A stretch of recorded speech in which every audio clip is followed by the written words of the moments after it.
Good evening बच्चों। आज हम लोग कैटालिसिस टॉपिक का लास्ट पोर्शन पढ़ने जा रहे हैं।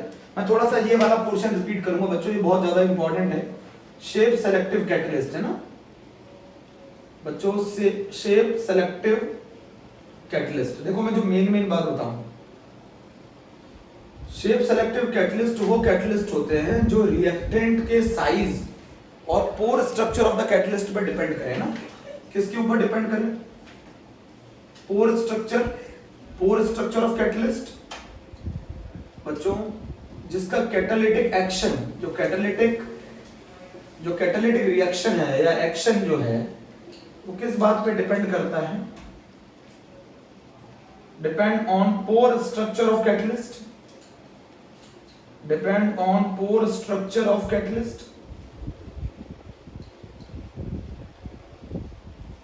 पोर स्ट्रक्चर ऑफ कैटलिस्ट बच्चों, ऐसे कैटलिस्ट जिनका कैटालिटिक एक्शन या रिएक्शन किस बात पे डिपेंड करता है? Pore structure of the catalyst and size of reactant molecule. Size of reactant molecule बच्चों, मेरी बात समझ रहे हैं ना बहुत ध्यान से? साइज ऑफ रिएक्टेंट मॉलिक्यूल बच्चों, मैं बताना क्या चाहता हूं, ऐसे कैटलिस्ट जो कैटलिस्ट के सरफेस पर पोर्स होते हैं बच्चों, ये उन्हीं रिएक्टेंट मॉलिक्यूल को कैटालाइज कर सकते हैं जो इनके पोर्स में फिट हो जाते हैं। ये हर रिएक्टेंट मॉलिक्यूल को कैटालाइज नहीं कर सकते, ये पोर के हिसाब से पोर की शेप के हिसाब से ये सेलेक्ट करते हैं रिएक्टेंट मॉलिक्यूल को, जो इनके पोर्स में फिट हो जाएगा जो रिएक्टेंट मॉलिक्यूल, उसको ये कैटालाइज कर सकते हैं। मेरी बात समझो, इनका कैटालिटिक एक्शन या कैटालिटिक रिएक्शन इस बात पर डिपेंड करता है क्योंकि पोर स्ट्रक्चर कैसा है कैटलिस्ट का और size of the reactant molecule. जो रिएक्टेंट मॉलिक्यूल इन कैटलिस्ट के पोर्स में फिट हो जाएंगे ये उन्हीं को कैटालाइज कर सकते हैं।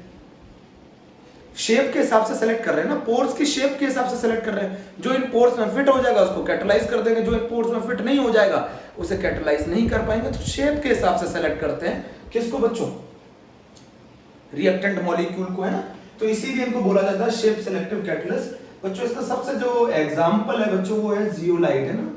आप लोगों को मैं बता दूं, जियोलाइट अल्यूमिनोसिलिकेट होते हैं, 3 डायमेंशनल अल्यूमिनोसिलिकेट, है ना बच्चों। 3 डायमेंशनल अल्यूमिनोसिलिकेट होते हैं in which some silicon atoms are replaced by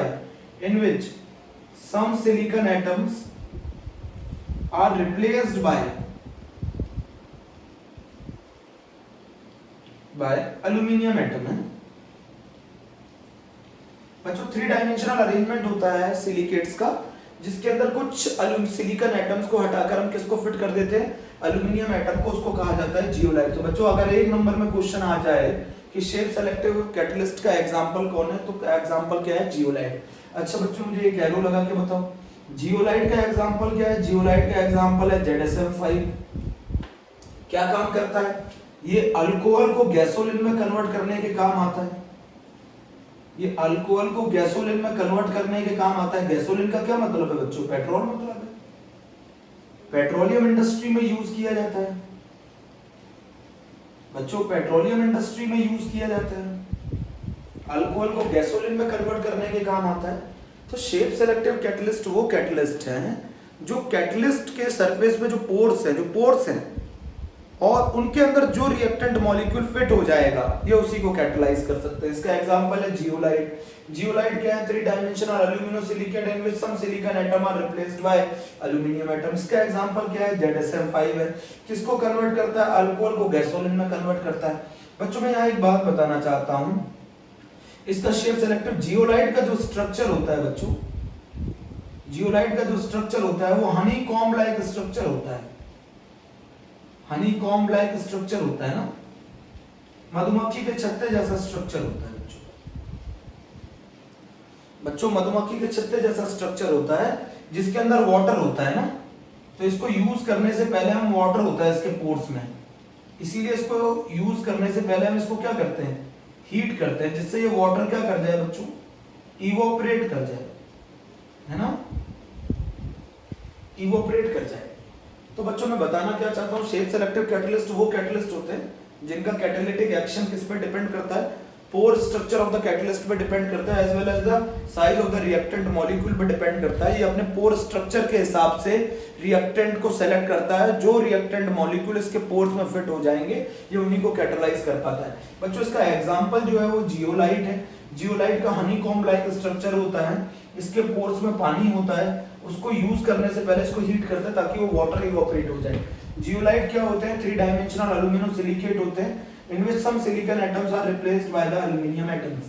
बच्चों जियोलाइट का जो एग्जांपल है वो बहुत इंपॉर्टेंट है, ZSM5, जो कि पेट्रोलियम इंडस्ट्री में यूज किया जाता है to convert the alcohol into gasoline. ये बच्चों ऐसे ही पूछा जाएगा, क्वेश्चन बोर्ड एग्जाम में क्या पूछा जाता है, what do you mean by the shape selective catalyst, है ना। तो बच्चों ये 10 से 12 टाइम्स बोर्ड एग्जाम में आ चुका है, 10 से 12 टाइम्स ये बोर्ड एग्जाम में आ चुका है बच्चों। तो शेप सेलेक्टिव कैटलिस्ट क्या होता है? जिनका catalytic action pore size of the pore structure पे डिपेंड करता हो, size of the reactant molecule पे डिपेंड करता हो। शेप सेलेक्टिव कैटलिस्ट का एग्जांपल कौन है? जियोलाइट। जियोलाइट का एग्जांपल कौन है? ZSM5। ZSM5 कहां यूज किया जाता है? To convert alcohol into gasoline, petroleum industry में, है ना। और ये जियोलाइट होते हैं क्या? 3 डायमेंशनल। आपने एक 11th क्लास में भी यूज पढ़ा था बच्चों, इसका 11th क्लास में पढ़ा था बच्चों, एक 11th क्लास में आपने यूज पढ़ा था कि जियोलाइट जो होते हैं वो हार्डनेस ऑफ वाटर को रिमूव करने के काम आते हैं। Removal of hardness of water, है ना बच्चों, removal of hardness of water, है ना, इसको रिमूव करने के काम आते हैं बच्चों। Removal of hardness of water, इसको रिमूव करने के काम आते हैं। ये भी हम लोगों ने पढ़ा। हार्डनेस किसकी वजह से होती है? Calcium chloride, magnesium chloride, calcium sulphate, magnesium sulphate, इनकी वजह से, कैल्शियम और मैग्नीशियम के क्लोराइड और सल्फेट सॉल्ट की वजह से होती है हार्डनेस ऑफ वाटर। कैल्शियम और मैग्नीशियम के क्लोराइड और सल्फेट सॉल्ट्स की वजह से होती है हार्डनेस ऑफ वाटर। इस हार्डनेस को कौन सी हार्डनेस कहते हैं बच्चों? परमानेंट हार्डनेस कहते हैं, ठीक है। तो ऐसे कैटलिस्ट जिनका कैटालिटिक एक्शन पोर साइज पर डिपेंड करे, साइज ऑफ द रिएक्टेंट पर डिपेंड करे, उनको कहा जाता है शेप सेलेक्टिव कैटलिस्ट, है ना। पढ़ लो पूरी सही से, नोट कर लिया? चलो ठीक।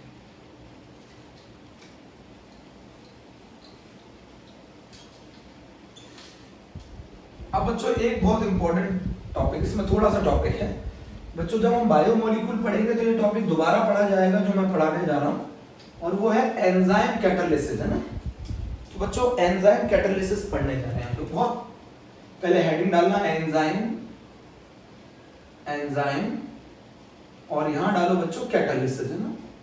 मैं 1 to 1 सारे पॉइंट बताऊंगा। पहला क्वेश्चन ये आता है कि एंजाइम होते क्या हैं बच्चों। कॉमन सी बात है, जो खाना हम खाते हैं अगर एंजाइम ना हो तो उस खाने को पचाने के लिए 50 लाख साल लग सकते हैं। सुन रहे हैं? मतलब बहुत ज्यादा समय लग सकता है, करोड़ों साल लगेगा, वो खाना हमारे इंटेस्टाइन में ही पड़ा रहेगा बच्चों। एक एंजाइम, जो एंजाइम होते हैं वो उस खाने को 3 घंटे में पचा देते हैं। अगर हम इन एंजाइम ना हो तो ये खाना लाखों करोड़ों सालों तक पड़ा रहेगा और ये डाइजेस्ट नहीं हो सकता। तो विदाउट एंजाइम हमारी लाइफ सस्टेन नहीं कर सकती, है ना। तो एंजाइम क्या है? बेसिकली अगर हम केमिस्ट्री की भाषा में बोलो तो एंजाइम क्या है? एंजाइम जो है बच्चों वो nitrogen complex nitrogenous organic compound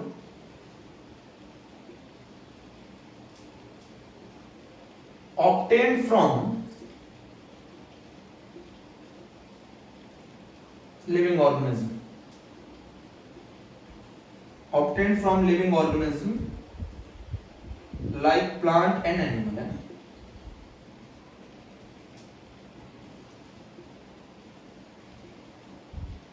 So these are the complex nitrogenous organic compound which are obtained from the living organism like plant and animal, जो कि उसको बोला जाता है एंजाइम। तो केमिस्ट्री के हिसाब से डेफिनेशन क्या है? कॉम्प्लेक्स नाइट्रोजीनियस ऑर्गेनिक कंपाउंड होते हैं जो कि हम कहां से ऑब्टेन करते हैं? लिविंग ऑर्गेनिज्म से ऑब्टेन करते हैं। उनको हम क्या बोलते हैं बच्चों? एंजाइम बोलते हैं। ठीक है, मेरी बात इतनी क्लियर हो गई बच्चों। These are the protein molecules of very high molecular mass. मेरा एक और पॉइंट आप नोट कर लीजिएगा, these are the proteins with high molecular मास।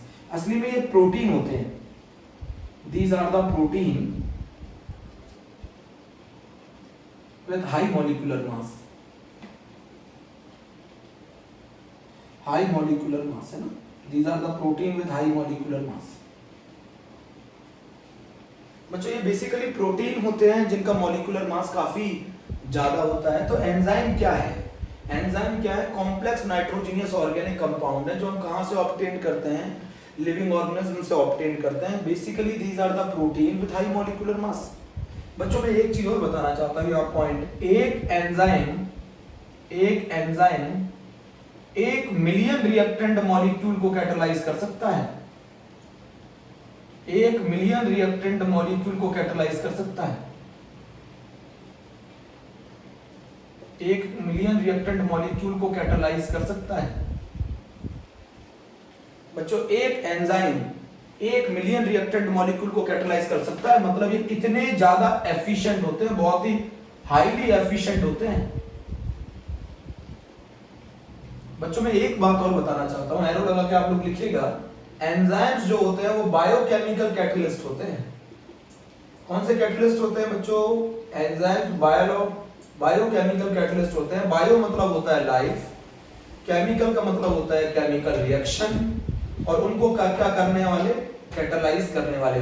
मतलब लाइफ को सस्टेन करने वाली जो केमिकल रिएक्शन होती हैं उनको कौन कैटालाइज करता है? एंजाइम्स कैटालाइज करते हैं। लाइफ को सस्टेन करने के लिए जो केमिकल रिएक्शन होती है उनको कौन कैटालाइज करता है? एंजाइम्स करते हैं। कॉमन सी बात है, एंजाइम्स क्या है? Enzymes complex nitrogenous organic compound है जो कि हम लिविंग ऑर्गेनिज्म से ऑब्टेन करते हैं। These are the proteins with high molecular mass. एक एंजाइम 1 मिलियन रिएक्टेंट मॉलिक्यूल्स को क्या कर सकता है? कैटालाइज कर सकता है। बच्चों ये कैटालाइज कर सकता है, ये हाईली एफिशिएंट होते हैं। बच्चों ये हाईली एफिशिएंट होते हैं, ये बायोकेमिकल कैटलिस्ट है। ये लाइफ को सस्टेन करने के लिए, लाइफ को मेंटेन करने के लिए जो केमिकल रिएक्शन होती हैं उनको ये कैटालाइज करते हैं। तो ये बायोकेमिकल कैटलिस्ट, नोट करो बच्चों। स्मॉल अमाउंट आप जानते हैं क्योंकि कैटलिस्ट कभी कंज्यूम नहीं होते, तो small amount of catalyst is sufficient to carry out the reaction. A small amount of catalyst is sufficient to can cause a considerable change in the rate of reaction. A small amount of a catalyst, because जो catalyst होते हैं वो reaction में consume नहीं होते। बच्चों एक चीज आपको मालूम है ना, सुन रहे हैं ना मेरी बात? कैटलिस्ट क्या होता है? Small amount of catalyst is sufficient to can cause a considerable change in the rate of reaction. बच्चों नोट कर लेना इस पॉइंट को, ठीक है। अब बच्चों हम लोग पढ़ने जा रहे हैं कि जो सबसे पहला, बच्चों एक पॉइंट और बताना चाहता हूं, जो सबसे पहला एंजाइम लैब में सिंथेसाइज किया गया, बच्चों लैब में जो एंजाइम सिंथेसाइज किया गया, जो लैब में जो एंजाइम सिंथेसाइज किया गया सबसे पहला है ना, वो जानते कौन था? राइबोन्यूक्लियस। लैब में जो एंजाइम सबसे पहले सिंथेसाइज किया गया उसका नाम था राइबोन्यूक्लियस। बच्चों बायो वालों को तो मालूम होगा, ये हम थोड़ा मैथ्स वालों को नहीं मालूम होता तो उन लोगों के लिए बता रहा हूं। सबसे पहला जो एंजाइम लैब में सिंथेसाइज किया गया वो राइबोन्यूक्लियस। अब बच्चों मैं कुछ एग्जांपल बताना हूं, बहुत ध्यान से सुनना। एक एंजाइम एक पर्टिकुलर रिएक्शन को ही कैटालाइज कर सकता है, एक पर्टिकुलर के लिए ही काम कर सकता है। वो एंजाइम वाला एक्शन दूसरी रिएक्शन के लिए परफॉर्म नहीं कर सकता। जैसे मानो, जैसे प्रोटीन को अमीनो एसिड में कौन कन्वर्ट करता है? प्रोटीन को अमीनो एसिड में या पेप्टाइड में कौन सा एंजाइम कन्वर्ट करता है? इस एंजाइम को कहते हैं पेप्सिन, है ना बच्चों, पेप्सिन कहते हैं। ये पेप्सिन सिर्फ इस रिएक्शन के अंदर एंजाइम का काम कर सकता है। इसके अलावा आप सोचो पेप्सिन किसी और रिएक्शन को कैटालाइज कर देगा? बिल्कुल भी कैटालाइज नहीं कर सकता। पेप्सिन सिर्फ प्रोटीन को अमीनो एसिड में कन्वर्ट कर सकता है। जैसे बच्चों यूरिया ले लो, NH2CONH2, यूरिया है ना, विथ वाटर, यूरिया ले लिया बच्चों मैंने। अब यूरिया को अमोनिया में जो कन्वर्ट करता है वो यूरिएज होता है। ये किस में कन्वर्ट कर देता है? अमोनिया में, साथ में CO2 में। नोट कर लो बच्चों, नोट करो जल्दी से, अमोनिया से CO2। बच्चों यूरिया से अमोनिया जनरेट करने के लिए हम किसको यूज करते हैं? यूरिएज को यूज करते हैं। बच्चों एक और बताना चाहता हूं, अगर आप ग्लूकोज ले लेते हैं C6H12O6 है ना, तो इस ग्लूकोज से इथाइल अल्कोहल ऑब्टेन करने के लिए 2C2H5, ग्लूकोज से इथाइल अल्कोहल ऑब्टेन करने के लिए आप जिस एंजाइम को यूज करते हैं, आपने देखा होगा पुराने जमाने में शराब कैसे बनाई जाती थी। एक मटका होता था, उसमें क्या कर लिए जाते थे, अंगूर भर दिए जाते थे, फिर उन्हें सड़ाया जाता था, फिर जमीन में गाड़ दिया जाता था। जानते हैं क्यों? किस एंजाइम को ये जनरेट करते थे उस मटके के अंदर? जाइमेज को। जाइमेज वो एंजाइम होता है जिसको ग्लूकोज से इथाइल अल्कोहल बनाने के काम लाया जाता है। पहले के जमाने में शराब कैसे बनाई जाती थी आपको मालूम है? अंगूर को एक मटके में भर दिया जाता था और उसको है ना, मटके को और उन अंगूर को सड़ने के लिए जमीन में गाड़ दिया जाता था। उसके अंदर जानते हैं कौन सा एंजाइम जनरेट हो जाता था? जाइमेज। और ये जाइमेज क्या करता था? ग्लूकोज को इथाइल अल्कोहल में कन्वर्ट करता था।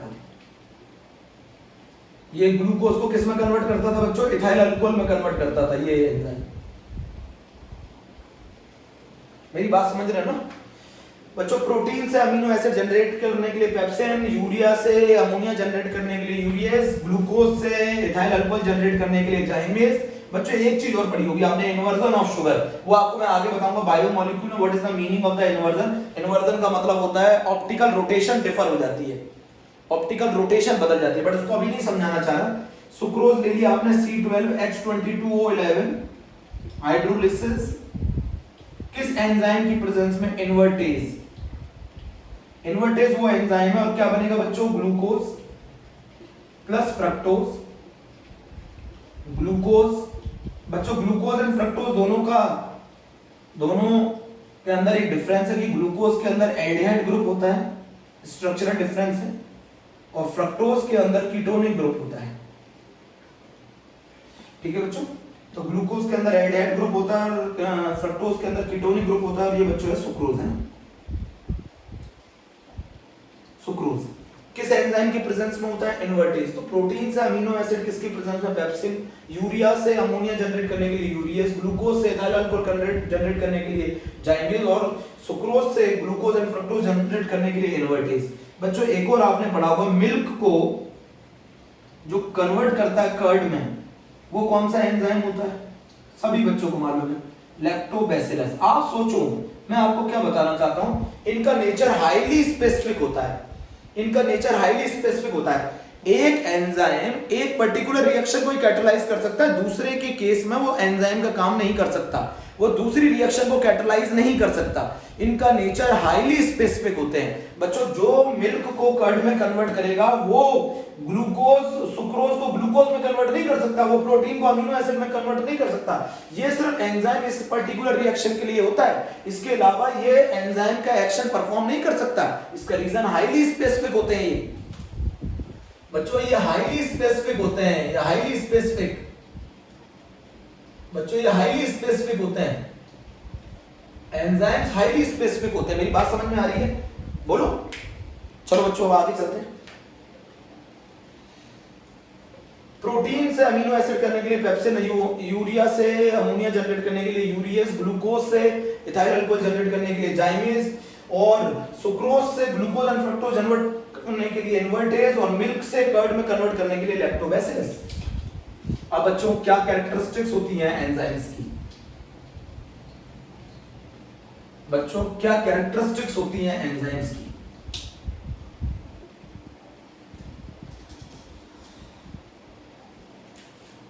क्या कैरेक्टरिस्टिक्स होती हैं? Characteristics of enzyme.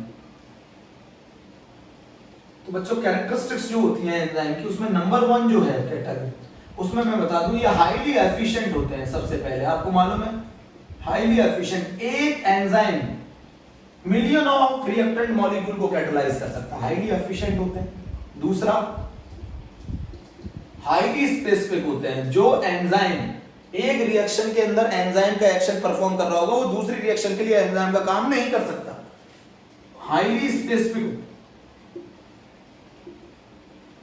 Highly specific होते हैं, हाईली एफिशिएंट होते हैं, हाईली स्पेसिफिक होते हैं। थर्ड बच्चों ये सबसे ज्यादा काम कब करते हैं? इनकी मैक्सिमम एक्टिविटी कब होती है? ऑप्टिमम टेम्परेचर एंड पीएच पर।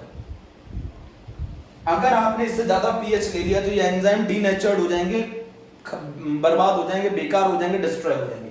ऑप्टिमम टेम्परेचर क्या है बच्चों? जनरली एनसीईआरटी में जो दे रखा है वो दे रखा है 298 से 310 केल्विन।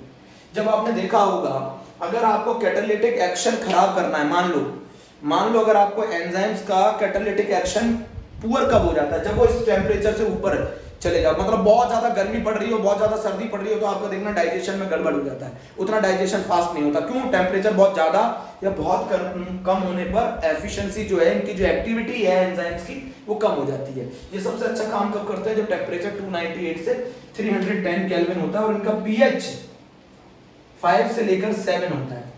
अगर आप 7 से ज्यादा पीएच ले लेंगे तो ये डीनेचुर्ड हो जाएंगे।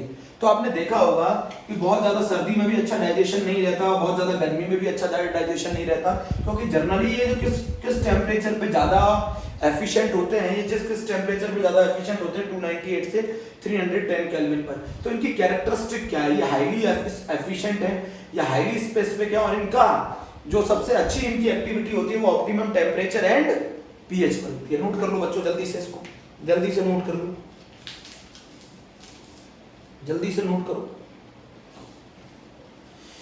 बच्चों। मैं यहां पर एक चीज और बताना चाहता हूं, एक्टिवेटर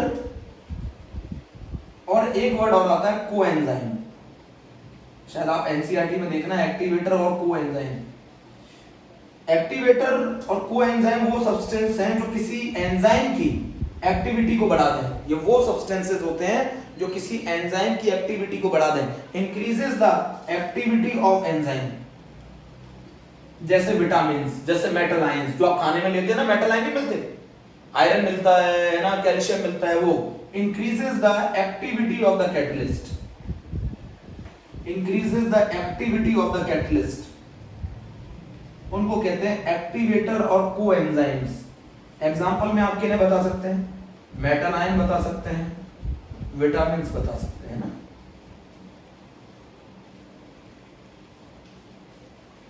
मेटल आयन बता सकते हैं, विटामिन बता सकते हैं। What are the characteristics of the enzyme? Enzymes का नेचर हाईली स्पेसिफिक होता है। एक पर्टिकुलर रिएक्शन को एंजाइम अगर कैटलाइज कर रहे हैं तो इसके अलावा वो दूसरी किसी रिएक्शन को कैटलाइज नहीं कर सकते। समझ रहे हैं? पहली बात, हाईली स्पेसिफिक होता है, हाईली एफिशिएंट होते हैं। एक मॉलिक्यूल एंजाइम्स का काफी मिलियन ऑफ रिएक्टेंट मॉलिक्यूल को कैटलाइज कर सकता है। इनकी एफिशिएंसी, इनकी एक्टिविटी सबसे ज्यादा कब होती है? जब ऑप्टिमम टेम्परेचर एंड पीएच हो।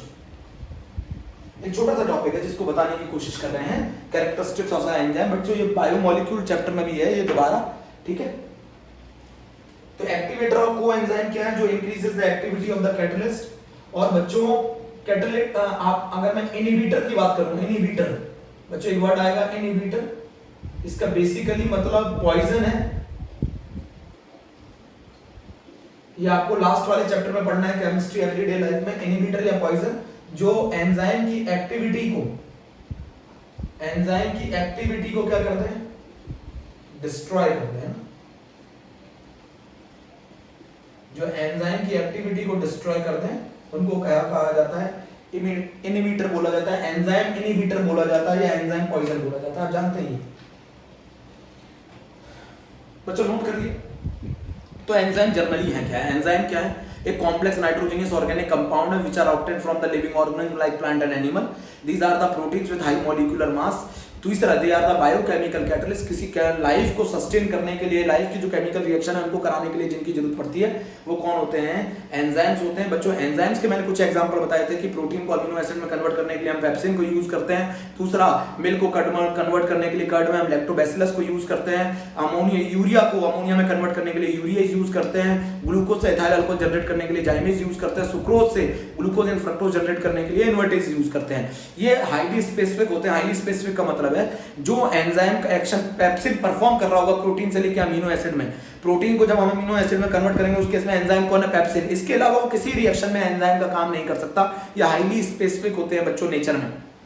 मेरी बात सुन रहे हैं? They are highly specific in nature, they are highly efficient. One enzyme million of reactant molecule को क्या कर सकता है? कैटलाइज कर सकता है। बच्चों लैब में जो सबसे पहले एंजाइम जनरेट किया गया उसका नाम राइबोन्यूक्लियस था। एंजाइम एक असली में बायोकेमिकल कैटलिस्ट है, बायोलॉजिकल कैटलिस्ट है जो लाइफ की रिएक्शन को सस्टेन कराने के लिए यूज किए जाते हैं। मेरी बात समझ रहे हैं? होते हैं। एंजाइम अगर नहीं होगा तो हमारा खाना पच ही नहीं सकता है बच्चों विदाउट एंजाइम। अच्छा, अगर एंजाइम्स का जो एक्शन है वो सबसे ज्यादा कब होता है? ऑप्टिमम टेम्परेचर एंड पीएच पे होता है। 298 से 300 केल्विन पर होता है, 5 to 7 पीएच पर होता है। बच्चों नोट कर लिया। एक्टिवेटर और कोएंजाइम वो सब्सटेंस जो एंजाइम की एक्टिविटी को बढ़ा दे। सुन रहे हैं? इनहिबिटर और पॉइजन वो है जो क्या आपके एंजाइम की एक्टिविटी को डिस्ट्रॉय कर दे। समझ में आ रही बात?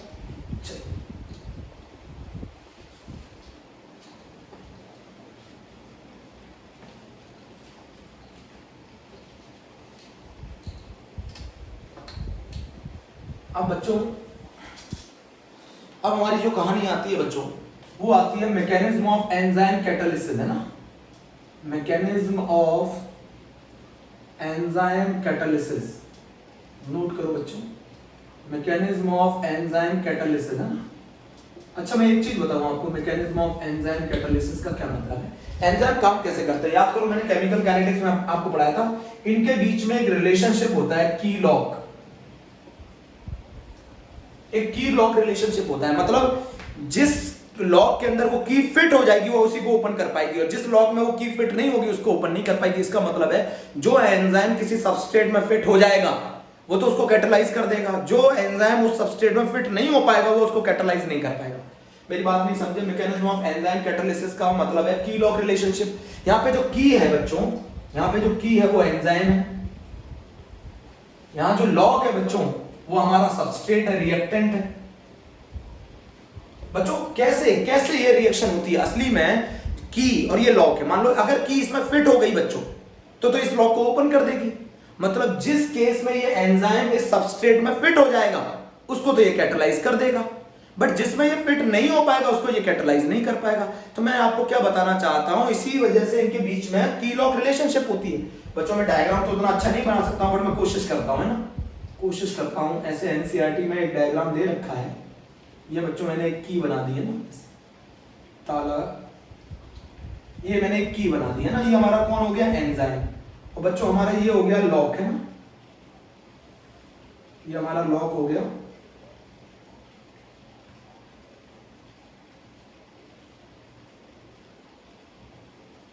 ये हमारा लॉक हो गया बच्चों, है ना, लॉक। लॉक की कौन है हमारा एंजाइम, लॉक कौन है हमारा सबस्ट्रेट।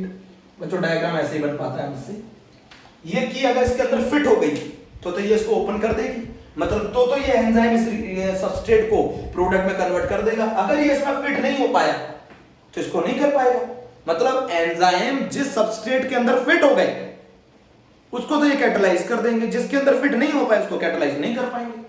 भाई सुन रहे हैं ना, एंजाइम जिस सबस्ट्रेट के अंदर फिट हो गए उसको तो कैटालाइज कर देंगे, जिस सबस्ट्रेट के अंदर फिट नहीं हो पाए उसको कैटालाइज नहीं कर पाएंगे।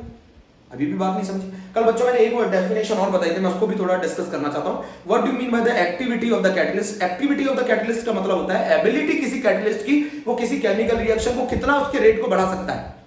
The ability, what do you mean by the activity of the catalyst? It is the ability of a catalyst to increase the rate of a particular chemical reaction.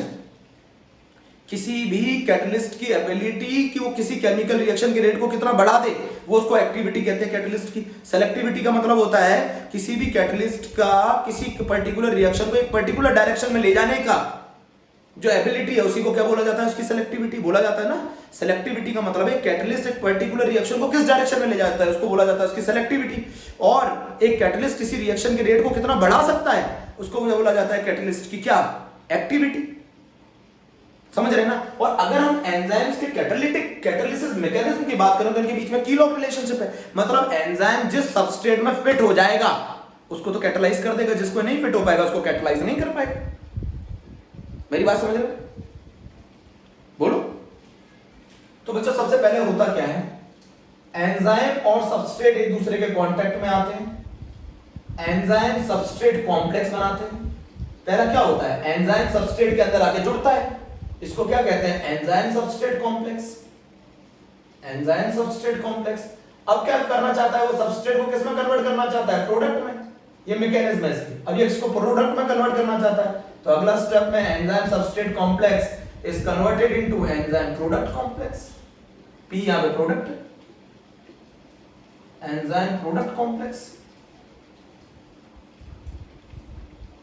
बच्चों जब मैं स्कूल लेवल पढ़ता था ना तो मुझे सेलेक्टिविटी में बहुत दिक्कत आती थी। आपको याद है कल सेलेक्टिविटी का एग्जांपल, अगर मैं कार्बन मोनोऑक्साइड को हाइड्रोजन ले लूं और मैं निकल कैटलिस्ट ले लूं तो ये मीथेन बना लेता है। अगर मैं कार्बन मोनोऑक्साइड के साथ हाइड्रोजन ले लूं और मैं कॉपर ZnOCr2O3 ले लूं तो ये मीथेनॉल बना लेता है।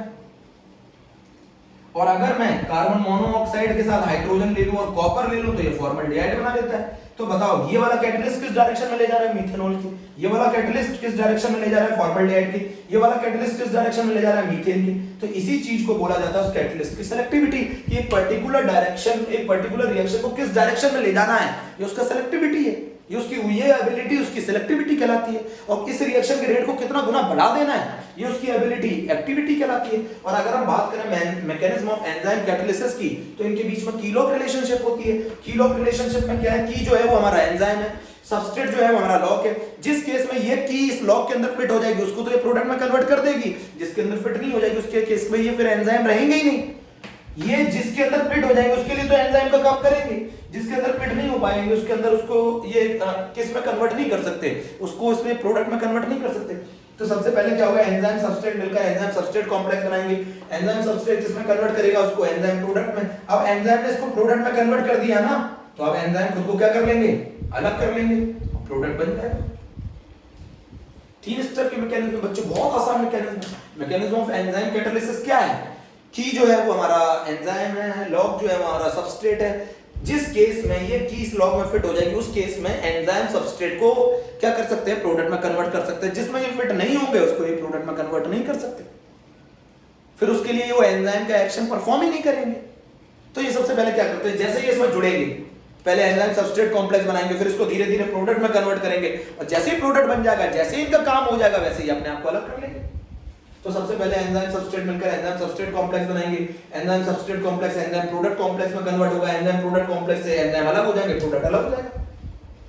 बोलो बच्चों, what do you mean by the activity, what do you mean by the selectivity, what do you mean by the homogeneous heterogeneous catalysis, what do you mean by the shape selective catalyst, what do you mean by the catalyst, what are the features of the catalyst। क्या मैंने आपको सब पढ़ा पाए, बताओ बच्चों। अगर मैं बात करूं बच्चों आपसे बहुत आसानी से, तो कैटलिस्ट है क्या, कैटलिस्ट वो केमिकल सब्सटेंस है जो किसी केमिकल रिएक्शन को रेट को बढ़ा देते हैं या घटा देते हैं, उसके केमिकल रिएक्शन के रेट को चेंज कर देते हैं। कैटलिस्ट वो केमिकल सब्सटेंस है जो किसी केमिकल रिएक्शन के रेट को चेंज कर देते हैं, बढ़ा भी सकते हैं घटा भी सकते हैं। अगर बढ़ाते हैं तो उनको पॉजिटिव कैटलिस्ट कहते हैं, घटाते हैं तो उसको नेगेटिव कैटलिस्ट कहते हैं। कैटलिस्ट का फीचर क्या है बच्चों, ये डेल्टा जी को चेंज नहीं करते, डेल्टा एच को चेंज नहीं करते, डेल्टा एस को चेंज नहीं करते, इक्विलिब्रियम कांस्टेंट को चेंज नहीं करते। ये एक ऐसा पाथ प्रोवाइड करते हैं जहां एक्टिवेशन एनर्जी क्या होती है, कम होती है। ये एनर्जी ऑफ रिएक्टेंट को चेंज नहीं कर सकते, एनर्जी ऑफ प्रोडक्ट को चेंज नहीं कर सकते। ये इक्विलिब्रियम को जल्दी स्टैब्लिश करवा सकते हैं बच्चों, ये इक्विलिब्रियम को जल्दी स्टैब्लिश करवा सकते हैं। ये इक्विलिब्रियम कांस्टेंट को चेंज नहीं कर सकते, इक्विलिब्रियम कंसंट्रेशन को चेंज नहीं कर सकते बच्चों।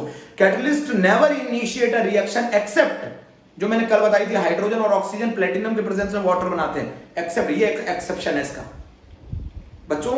कैटलिस्ट का small amount of catalyst is sufficient to catalyse a reaction because they are not chemically consume, और ये इनका क्वांटिटेटिव वाइज और केमिकली इनमें कोई चेंज नहीं आता, remain unchanged during the reaction. ये आपने पढ़ा है। होमोजेनियस कैटालिसिस, हेटेरोजेनियस कैटालिसिस क्या होते हैं, होमोजेनियस कैटालिसिस वो होता है जिसके अंदर रिएक्टेंट और कैटलिस्ट दोनों सेम फेज में हो। हेटेरोजेनियस कैटालिसिस वो होते हैं जिनके अंदर रिएक्टेंट और कैटलिस्ट अलग-अलग फेजेस में हो। उसके एग्जांपल मैंने बताया था, हेबर्स प्रोसेस में आयरन कैटलिस्ट होता है, मोलिब्डेनम इज अ प्रमोटर होता है, एल्यूमिना इज अ प्रमोटर होता है। मेरी बात सुनी थी ना, ध्यान से सुना था। दूसरी इसकी रिएक्शन थी Oswald process, 4NH3 + 5O2 gives 4NO + 6H2। उसके केस में प्लेटिनम हमारा कैटलिस्ट होता था। 2SO2 + O2 gives 2SO3, इसमें वैनेडियम पेंटाऑक्साइड कैटलिस्ट होता था। सुन रहे हैं ना बच्चों। वेजिटेबल ऑयल का हाइड्रोजनेशन करा दो, निकल के प्रेजेंस में वनस्पति घी बनाता है, ये भी हमारा कैटालिटिक हेटेरोजेनियस कैटालिसिस का एग्जांपल था। होमोजेनियस के अंदर मैंने बताया था when catalyst and reactant both are present in the same phase, 2SO2 + O2 gives 2SO3 in the presence of nitric oxide, वो भी गैस है, ये भी गैस है। दूसरा हमने एग्जांपल बताया था hydrolysis of ester in the presence of acid H+ aqueous, तो उसके केस में ईस्टर भी लिक्विड है और H+ भी एक्वस स्टेट में। तो जहां पर रिएक्टेंट और कैटलिस्ट सेम फेज में होते हैं उसको होमोजेनियस कैटालिसिस बोला जाता है। जहां रिएक्टेंट और कैटलिस्ट अलग-अलग फेजेस में होते हैं उसको हेटेरोजेनियस कैटालिसिस बोला जाता है। फिर मैंने आपको समझाया था कि हेटेरोजेनियस कैटालिसिस को समझाने के लिए एडसॉर्प्शन थ्योरी कैसे आई। तो मैकेनिज्म ऑफ द एडसॉर्प्शन, वो आपको मैंने कल बताया था। मैकेनिज्म ऑफ एडसॉर्प्शन आपने जब पढ़ा था कि एडसॉर्प्शन कैसे हेटेरोजेनियस कैटालिसिस को एक्सप्लेन करता है, तो उसमें मैंने बताया था सबसे पहले रिएक्टेंट मॉलिक्यूल डिफ्यूज होते हैं सरफेस पे, तो diffusion of the reactant molecule on the surface of the catalyst सबसे पहले डिफ्यूज हो गया। उसके बाद ये रिएक्टेंट मॉलिक्यूल सरफेस पर क्या होते हैं, एडसॉर्ब होते हैं। जब ये रिएक्टेंट मॉलिक्यूल सरफेस पर एडसॉर्ब होंगे तो सेकंड स्टेप आता है adsorption of the reactant molecule on the surface of catalyst. Then ये बच्चों क्या चालू करते हैं, occurrence of the chemical reaction on the surface of the catalyst. तीसरा ऑकरेंस केमिकल रिएक्शन भी होने लग जाती है सरफेस में। फोर्थ, जब प्रोडक्ट बन जाता है तो ये उसका डिसॉर्प्शन कर देते हैं, प्रोडक्ट बनाने के बाद इसको अलग कर देते हैं। Then diffusion of the product away from the catalyst surface. These are the mechanism of the heterogeneous catalysis. आपने ये पढ़ा था। अगर मैं किसी कैटलिस्ट की एक्टिविटी की बात करूं या किसी कैटलिस्ट की प्रॉपर्टीज की बात करूं तो उसकी दो प्रॉपर्टीज होती है, one is known as activity and other is known as selectivity. Activity का मतलब होता है कि किसी कैटलिस्ट की कितनी एबिलिटी है किसी केमिकल रिएक्शन के रेट को बढ़ाने की, उसको उसकी एक्टिविटी बोला जाता है, समझ गए। सेलेक्टिविटी का मतलब होता है किसी कैटलिस्ट की कौन सी एबिलिटी है कि वो एक पर्टिकुलर रिएक्शन को एक पर्टिकुलर डायरेक्शन में ले जाके एक पर्टिकुलर प्रोडक्ट दे, तो इसका मतलब होता है कि डिफरेंट कैटलिस्ट डिफरेंट प्रोडक्ट देंगे, ये उनका सेलेक्टिव नेचर है, उनका स्पेसिफिक नेचर है, उसको उसकी सेलेक्टिविटी बोली जाती है। शेप सेलेक्टिव कैटलिस्ट क्या होते हैं? ऐसे कैटलिस्ट जिनका कैटालिटिक एक्शन पोर स्ट्रक्चर पे और size of the reactant molecule पे डिपेंड करे, उसको शेप सेलेक्टिव कैटलिस्ट कहते हैं। उसका एग्जांपल आप लोगों ने पढ़ा, जियोलाइट होता है। जियोलाइट क्या होते हैं? 3 डायमेंशनल एल्यूमिनियम सिलिकेट होते हैं जिनमें हनीकॉम्ब लाइक स्ट्रक्चर होता है, जिनके अंदर वाटर भरा होता है। उसको यूज करने से पहले इसको हीट करते हैं ताकि वाटर इवोपरेट हो जाए। सुन लिया? हनीकॉम्ब लाइक स्ट्रक्चर होता है। जियोलाइट का एग्जांपल कौन है? ZSM5 कहां यूज होता है? अल्कोहल को गैसोलीन में कन्वर्ट करने के लिए पेट्रोलियम इंडस्ट्री में यूज किया जाता है बच्चों, इससे शेप सेलेक्टिव कैटलिस्ट बोला जाता है। सुन रहे? अब अगर मैं बात करूं तो उसके बाद एंजाइम आए। एंजाइम्स क्या होते हैं? कॉम्प्लेक्स नाइट्रोजनस ऑर्गेनिक कंपाउंड जो कि हम किससे सिंथेसाइज करते हैं? लिविंग ऑर्गेनिज्म से करते हैं। These are the basically protein which having very high molecular mass. ये प्रोटीन होते हैं जिनका मॉलिक्यूलर मास बहुत हाई होता है बच्चों। ये हाईली एफिशिएंट होते हैं। एक enzyme million of reactant molecule को कैटलाइज कर सकता है बच्चों। इनका नेचर हाईली स्पेसिफिक होता है। मैंने इसके एग्जांपल बताया कि प्रोटीन से अगर आपको अमीनो एसिड बनाना है तो पेप्सिन यूज करना है, मिल्क से कर्ड में बनाना है लैक्टोबैसिलस यूज करना है, ग्लूकोज से अल्कोहल में कन्वर्ट करना है जाइमेज यूज करना है, सुक्रोज से ग्लूकोज और फ्रक्टोज बनाना है तो इन्वर्टेज यूज करना है। समझ गए बात? एक एंजाइम एक पर्टिकुलर रिएक्शन को कैटलाइज कर सकता है, वो दूसरी रिएक्शन को कैटलाइज नहीं कर सकता है। अगर मैं प्रॉपर्टीज ऑफ द एंजाइम बोलूं, ये हाईली एफिशिएंट होते हैं, इनका नेचर हाईली स्पेसिफिक होता है और ये ऑप्टिमम टेंपरेचर एंड पीएच पे काम करते हैं। मैंने इसके बाद आपको बताया कि mechanism of the enzyme catalysis क्या होती है। की लॉक रिलेशनशिप होती है जी, ये एक पर्टिकुलर लॉक के लिए होती है जे की जो की होती है ये जिस लॉक में फिट हो जाएगी उसको कैटालाइज कर पाएगी, इसके अलावा वो किसी और दूसरे को कैटालाइज नहीं कर पाएगी। यही बताने की कोशिश की थी मैंने कि एंजाइम और सबस्ट्रेट अगर जुड़ेंगे, एंजाइम सबस्ट्रेट कॉम्प्लेक्स बनाएंगे, enzyme substrate complex enzyme product complex में चेंज होगा और एंजाइम प्रोडक्ट कॉम्प्लेक्स से एंजाइम और प्रोडक्ट अलग हो जाएंगे। समझ में आया? ज्यादा तेज पढ़ा दिया क्या? बोलो। This is all about the catalyst and catalysis, complete topic, full NCERT बच्चों, आपको पढ़ने की आवश्यकता नहीं है, ठीक है। इसको अच्छी तरीके से पढ़ लीजिएगा अच्छे से और फिर मुझे बताइएगा मैसेज करके कि आपको कितना समझ में आया है और मैं आपके डाउट 1 to 1 क्लियर करूंगा। ओके, थैंक यू प्यारे बच्चों, गॉड ब्लेस यू।